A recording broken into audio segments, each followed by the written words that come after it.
দেশের রাষ্ট্র শাসক যদি জালেম হয়, স্বৈরাচার হয়, আলেম ওলামা যদি দায়িত্ব জ্ঞানহীন হয়, তখন সেই মুসলমানদের পতন ঘটে। আগ্রাসনের বিরুদ্ধে শক্তভাবে যদি মোকাবেলা করা না যায়, যত মসজিদ আর মাদ্রাসা থাকুক, খানকার মাজার থাকুক, ইসলাম কিন্তু রক্ষা করতে পারবে না। যেটা বোখারায় পারে নাই, স্পেনে পারে নাই, সমরখন্দে পারে নাই, আজারবাইজানে পারে নাই, উজবেকিস্তানে পারে নাই, আমরাও পারবো না। আজকের দুইটা পার্ট, একটা হলো বিজাতীয় সাংস্কৃতিক আগ্রাসন ও আমাদের করণীয়। আগ্রাসন শুধু একদিকে না, বাংলাদেশে আগ্রাসন বহুমুখী। রাজনৈতিক আগ্রাসন, অর্থনৈতিক আগ্রাসন, সাংস্কৃতিক আগ্রাসন, বাণিজ্যিক আগ্রাসন, বহুমুখী আগ্রাসন আমাদের উপরে। এই আগ্রাসন থেকে মুক্ত হওয়ার জন্য যদি আমরা করণীয় ঠিকমতো গ্রহণ করতে না পারি, আমাদের কপালে অনেক দুর্ভোগ আছে। যেভাবে দুর্ভোগ নেমে এসেছিল 700 বছর মুসলমানরা শাসন করছে স্পেনে, সেই স্পেনে তাদের করণীয় যখন তারা ভুলে গেছে, স্পেন মুসলিম শূন্য হয়ে গেছে। শূন্য হয়ে গেছে বোখারাও, সমরখন্দ, আজারবাইজান, উজবেকিস্তান, তাজিকিস্তানের মুসলমানরা। পবিত্র কোরআনের পরে সবচেয়ে গ্রন্থ, সবচেয়ে সম্মানিত গ্রন্থ বুখারী শরীফ, সেই বুখারী ইমাম বুখারী রহমতুল্লাহ বাড়ি বোখারা নগরে আজকে সেটা কেন ইসলাম শূন্য হয়ে গেল? সেখানে মাদ্রাসাগুলোকে কেন গোয়ারের খোয়ার বানানো হইলো? মসজিদগুলোকে কেন মিউজিয়াম বানানো হলো? যখন দুর্যোগ আসে, দুর্ভোগ আসে, সংকট আসে, তখন যদি সেই সংকট মোকাবেলায় কার্যকরী ভূমিকা নিতে না পারে, তখন তাদের যে পরিণতি, আমাদেরও কিন্তু সেই পরিণতি অপেক্ষা করতেছে। সংগ্রামী ভাইরা আমার, একটা জাতিকে পথ প্রদর্শনের জন্য দুটি সম্প্রদায় থাকে, একটি হলো ওমারা, আরেকটি হলো ওলামা। ওমারা, ওলামা রাষ্ট্র শাসক, এর বিপরীতে হলো শিক্ষিত শ্রেণী আলেম ওলামা পণ্ডিত ব্যক্তি। আমরা দেখি কারবালার ময়দানে এজিদ বিভ্রান্ত হয়েছিল, ইমাম হোসেন রাদিয়াল্লাহু আনহু জাতিকে পথ দেখিয়েছিলেন। ওই দিন যদি ইমাম হোসেন তার জীবন না দিয়ে শহীদ হয়ে না হতেন, তাহলে আমরা সত্যিকার ইসলাম পেতাম না। আজকের খলিফা মনসুরের মধ্যে ইমাম আজম আবু হানিফা রহমতুল্লাহ আলাইহি তার ভুল সিদ্ধান্তের বুদ্ধে, তার অরাজকতার বুদ্ধে, ইসলামের বুদ্ধে, কার্যক্রমের বুদ্ধে এবং আবু হানিফা যখন সর্বাত্মক আন্দোলন শুরু করলেন, তা ওই দিন কিন্তু তাকে জেলে ঢুকালো এবং প্রত্যেকদিন তাকে নির্যাতন করতে করতে উনি জেলখানায় শহীদ হয়ে গেলেন। আজকে যদি ইমাম আবু হানিফা ওনার খানকায় বসে থাকতেন, ওনার মাদ্রাসায় বসে থাকতেন, দরগাহে বসে থাকতেন, আর খলিফা মনসুরের মধ্যে উনি যদি আন্দোলন না করতেন, সত্যিকার ইসলাম আমরা পেতাম না। আজকে বাদশাহ আকবর যখন দিনেলহাই করলেন, সেই দিনেলহাইয়ের মধ্যে মদদে আল ফসানি রহমতুল্লাহ আলাইহি যদি তার বুদ্ধে রুখে না দাঁড়াতেন, তা আমরা কিন্তু সত্যিকার ইসলাম পেতাম না। আজকের ভারতীয় আগ্রাসনের মধ্যে সর্বকালের সর্বশ্রেষ্ঠ ব্রিটিশ বিরোধী আন্দোলনের নেতা সাইদ আহমদ বলিউড রহমতুল্লাহ আলাইহি সেদিন যদি তিনি সেই ব্রিটিশের মধ্যে সশস্ত্র যুদ্ধ করে বালাকোটের ময়দানে শহীদ না হতেন, ব্রিটিশকে আমরা তাড়াতে পারতাম না। আজকের বাংলাদেশে আলেম ওলামা যখন দিগ্ভ্রান্ত, কি করবে জানে না। আলেম ওলামা রসুলের ওয়ারাসাতুল আম্বিয়া, রসুল সাল্লাল্লাহু নবুয়তের 23 বছরের জিন্দগিতে উনি 3টা জিনিস প্রতিষ্ঠা করেছিলেন। উনি একটা মাদ্রাসা বানাইছিলেন, একটা মসজিদ বানিয়েছিলেন, একটা রাষ্ট্র বানিয়েছিলেন। আমার দেশের অনেক আলেম ওলামা মসজিদ আর মাদ্রাসা খানকালে ব্যস্ত, রাজনীতি পছন্দ করেন না। আল্লাহ রসুল রাজনীতি বানিয়েছিলেন। 10 বছর, রাষ্ট্রের আয়তন 30 লক্ষ বর্গ কিলোমিটার, বিশ্বের প্রথম লিখিত সংবিধান। এইটা মুসলমানরা জানে না, আলেম ওলামারা জানে না। আলেম না জানলে সে মুসলমানদেরকে জানবে কিভাবে? খোলাফায়ে রাশিদিনের প্রথম 4 জন তৎকালীন ভূখণ্ডে অর্ধেক পৃথিবী শাসন করেছিল 30 বছর। অর্ধ পৃথিবী, যারা দুনিয়া বসে জান্নাতের আগাম সংবাদ পাইলেন, এই রাজনীতির দেশের মুসলমানরা জানে না। কেন জানাবে কারা? দায়িত্ব কাদের? ওলামা। কি বলেন, ঠিক না? এই এটা যদি এইখানে যদি না জানায়, দেশের রাষ্ট্র শাসক যদি জালেম হয়, স্বৈরাচার হয়, আলেম ওলামা যদি দায়িত্ব জ্ঞানহীন হয়, তখন সেই মুসলমানদের পতন ঘটে।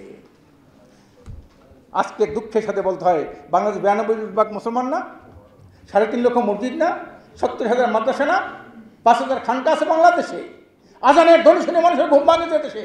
সেই দেশের মানুষ ইসলামী রাষ্ট্র কি, ইসলামী হুকুমত কি, ইসলাম হুকুমত এমন একটা রাষ্ট্র, এমন একটা কল্যাণ রাষ্ট্র যেখানে অমানুষকে মানুষ বানানো হয়, যেখানে একটা জাহিরি সমাজকে আলোকিত সমাজে পরিণত করা হয়। এটা দেশের মুসলমানরা জানে না।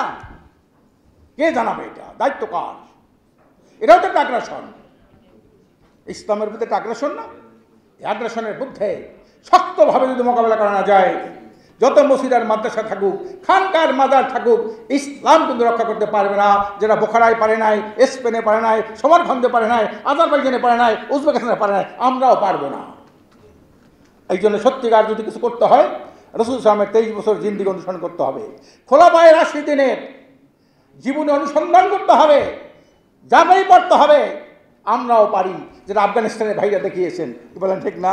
এখন আর এই দেশের নাস্তিকরা মৌলবাদী কথা বলে না। আফগান ভাইরা সারা দুনিয়ায় তাদেরকে অবরোধ করে রাখলো, কেউ শিখিয়ে দিল না। কিন্তু আজকে আপনার আফগানিস্তানের ভাইরা একটা রাইজিং পাওয়ার, অর্থনৈতিক একটা কি নরসার্দুল। আজকের বাংলাদেশ, ভারত, পাকিস্তান, শ্রীলঙ্কা থেকে শুরু করে সবাইকে অর্থনৈতিকভাবে তারা সুপারসিড করেছেন আফগান ভাইরা আমার।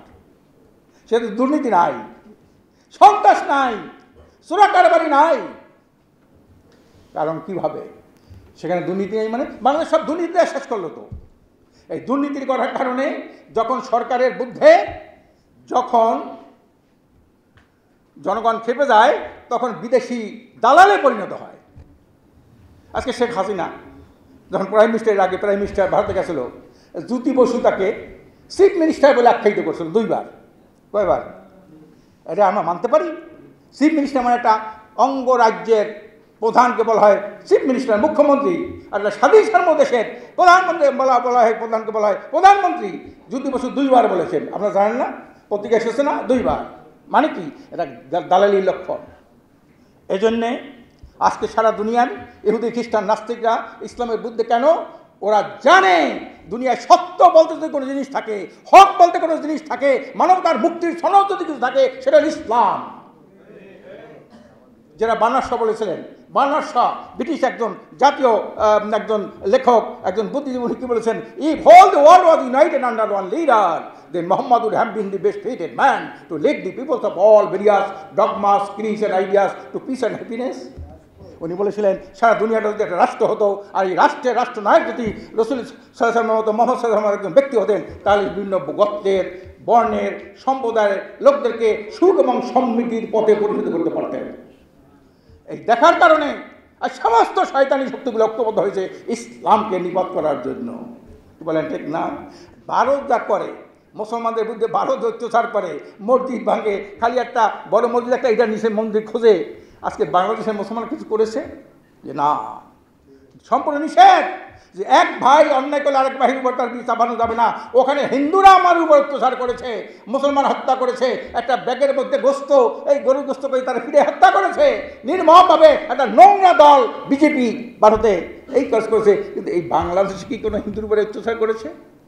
বরং মুসলমান থেকে ফরিদপুরে 2 জন হাফেজ অবসর টাইমে তারা কাজ করতে গেছে, তাদেরকে এই মূর্তি নিজেরা আগুন জ্বালাইয়া তাদেরকে হত্যা করেছে।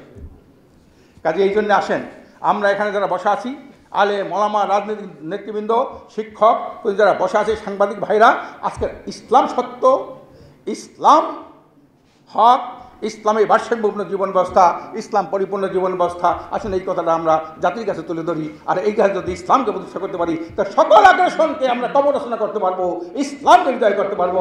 ওমা তৌফিকি ইল্লা বিল্লাহ।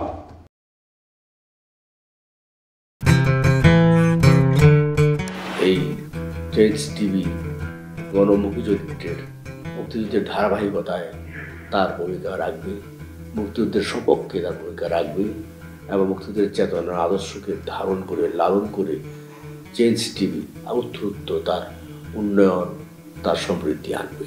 এটি হচ্ছে আমার বার্তা এবং আমার প্রত্যাশা। নিঃসন্দেহে আমরা বাক ব্যক্তি সংবাদপত্র স্বাধীনতায় বিশ্বাসী। সংবাদপত্রের বিকাশ হয়েছে সাংঘাতিকভাবে। বাংলাদেশের সংবাদপত্র জগৎ অত্যন্ত শক্তিশালী হয়েছে, সুদূর বৃত্তের উপর দাঁড়িয়েছে। আমরা বিশ্বাস করি সামনের দিনগুলিতেও সংবাদপত্র গণতন্ত্রের বিকাশমান ধারাকে শক্তিশালী করার স্বার্থে যথাযথ ভূমিকা রাখবে। সাংবাদিকরা মাথা উঁচু করে দাঁড়াবে, সংবাদপত্র আরও শক্তিশালী হবে, মিডিয়া একটা পাওয়ার হিসাবে দাঁড়াবে, সেটা প্রত্যাশা ব্যক্ত করি। যাত্রা শুভ হোক, সেটুকুই চাই।